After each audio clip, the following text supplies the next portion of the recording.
Welcome back, everybody. I'm Quinn, and I'm here with Dave. Today's article is from theatlantic.com, titled "A Controversial Virus Study Reveals a Critical Flaw in How Science is Done." After researchers resurrected a long-dead pox, some critics argue that it's too easy for scientists to make decisions of global consequence. Too easy, huh? Yeah. I'm not sure what they're saying. Not really either, Dave.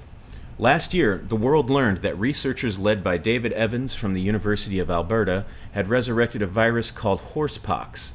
The virus hasn't been seen in nature for decades, but Evans' team assembled it using genetic material they ordered from a company that synthesizes DNA.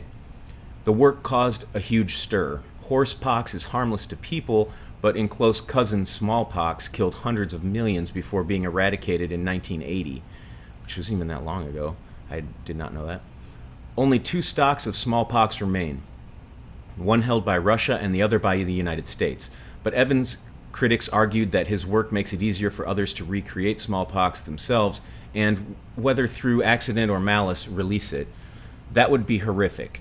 Few people today are immunized against smallpox, and vaccine reserves are limited. Several concerned parties wrote letters urging specific journals not to publish the paper that described the work, but PLOS-1 did so in January. Sorry, PLOS-1 did so in January. This article's starting to sound a lot like the one we just did, where it's going to be like long and storyful. Yeah, and I mean, even though horsepox does sound pretty bad, smallpox is worse. And I don't even know if... I don't think I'm immunized against smallpox. I know cowpox is how they got the vaccine for smallpox. Okay. Like the cow maids or whatever weren't getting smallpox, and they were like, why can't you get smallpox? And they were like, oh, we already had the cow version when we were kids. Right, yeah. It can't hurt us. So everyone started getting cowpox to... Okay. This controversy is the latest chapter in an ongoing debate around dual-use research of concern. Research that could clearly be applied for both good and ill. More than that, it reflects a vulnerability at the heart of modern science, where small groups of researchers and reviewers can make virtually unilateral decisions about experiments that have potentially global consequences, and that everyone else only learns about that after the fact. Cue an endlessly looping gif of Jurassic Park's Ian Malcolm saying, "Your scientists were so preoccupied with whether or not they could, they didn't stop to think if they should." Yeah, so they're talking about like all the bio... There's like DIY bio. Right. They're people in their house. Right. It's messing like with stuff. They're making it sound like these scientists are like these evil, in No, the they're just saying sub-lab. they're ignorant. Like Right. I mean, some guys out there trying to make the perfect virus, not thinking about what happens if it gets out. do you think that, Dave, do you think people should be making, like, hatching dinosaurs in their basement if they could? Yeah. Releasing them to the neighborhood? Yeah, why not? I do too. Except Evans did not think about whether he should, and clearly came down on yes.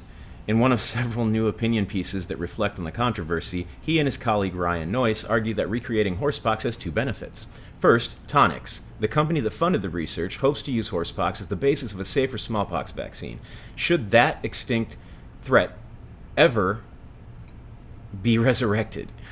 Second, the research could help scientists more effectively repurpose pox viruses into vaccines against other diseases or even weapons against cancer. Apparently, that would be great. Yeah. Evans politely declined a request for an interview, noting that he'd rather let his piece speak for itself. So is the issue that there's no regulations on how you create a virus? Or like how easily It's not illegal they to do? ordered the stuff to make the virus? Like, 'cause... I mean, like, I imagine he's in a lab with, like, safety equipment and stuff like that, right? He's not making the virus next to his furnace in his basement. Like a room in his house? Yeah. I don't know. So this is really long and boring. Skip a little bit. So I'm going to skip a little, blah, blah, blah, blah, blah. Look for it to say something. Okay, here. Read that one. Okay, so true. Okay, so Kevin Esvalt from MIT.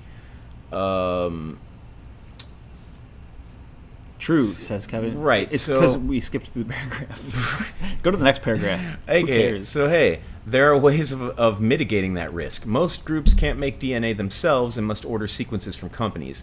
Esvelt thinks all such orders should be screened against a database of problematic sequences as a bulwark against experiments that are unknowingly or deliberately dangerous.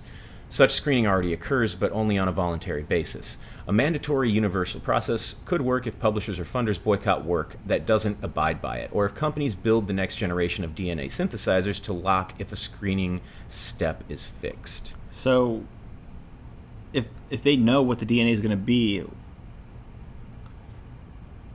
then I don't understand what's going on here.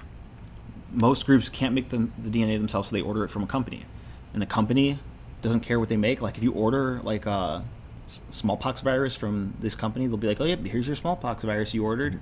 Right, and then change it into here's a the DNA. worse Yeah, virus. here's the super killer virus you ordered.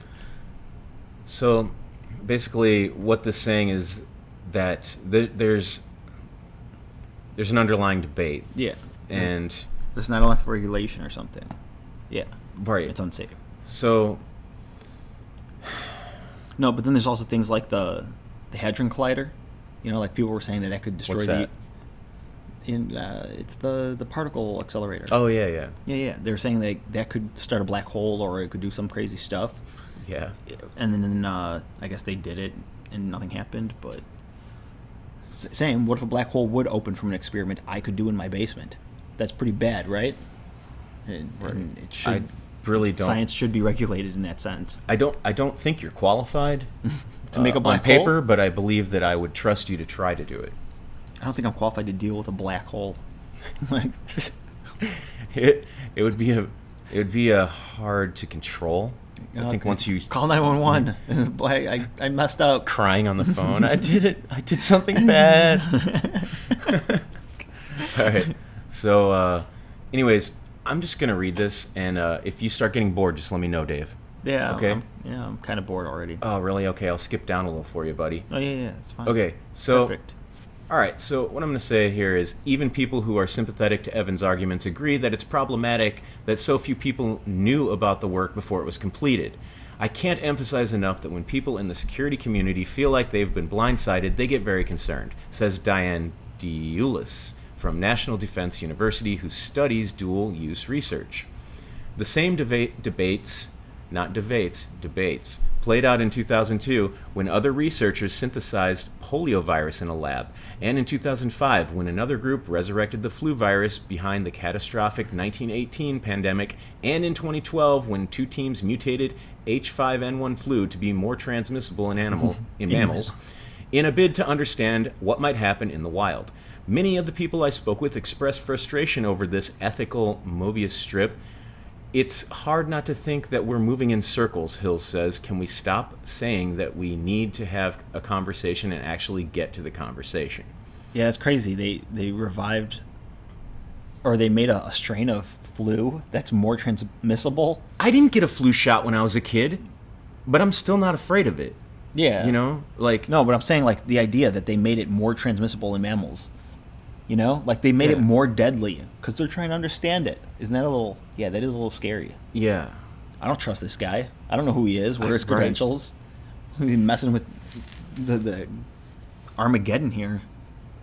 So yeah, I mean, what I get from this is, if you are literate and you can read and you have a basement with some sort of a crude laboratory setup, you can order a bunch of viruses and just create them, which is scary as hell. Or maybe not. Well, no, that's not as simple. This is probably a bunch of labs, but it is Hopefully. it is possible to make a. I mean, like, you don't even need a lab to breed antibiotic-resistant bacteria. Yeah, I was just kidding, Dave. I know people aren't doing that in their basement. No, but you could. But it is pretty crazy that these viruses are being resurrected. These things are being resurrected. No. What I'm saying is it's completely possible because, you know, they say antibiotic-resistant bacteria is from antibiotics, right? Right. Some of it survives, and those are more immune to antibiotics. So if you took bacteria in a petri dish and just kept giving it tiny bits of antibiotics and then taking it away, you know, to let them survive and reproduce. Right. And then you put it in again, and you could breed them to be immune to the antibiotics. You could make it in your own basement, like very bad diseases. Oh, wow. Yeah. That sucks. All right, well, you know, this whole thing is just not... I thought this was going to be a different kind of article. My bad. Yeah, whatever. Who cares? It was cool talking about horse pox, right? Yeah. So I really don't have any final thoughts. Do you have anything to say, Dave? I think I already said them. All right, great. Well, thanks for watching, guys. All right, leave a comment and don't forget to like the video.